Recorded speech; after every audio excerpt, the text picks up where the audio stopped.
in other countries, they'd be despairing. But somehow a lot of Thai people had this real innate belief that, somehow they could be rescued.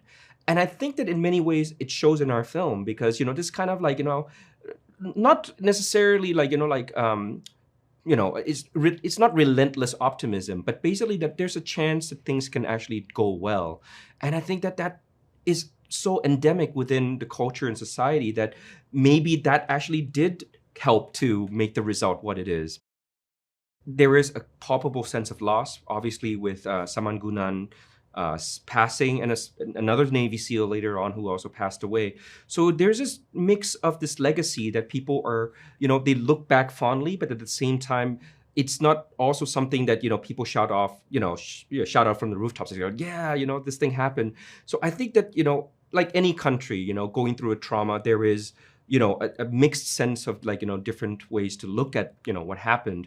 But one thing that I think people in Thailand really do take out of this is that, wow, we managed to have everybody from around the world come into our country and perform this miracle. And in many ways, that is the biggest lesson of them all, which is that, we could all come together and do something amazing. We're going through a crazy time, we were going through the pandemic and of course a lot of social political situations that are going around the world. And we have a real life story that is incredibly positive about how we can break down barriers between people, regardless of nations and our differences, to make something truly miraculous happen.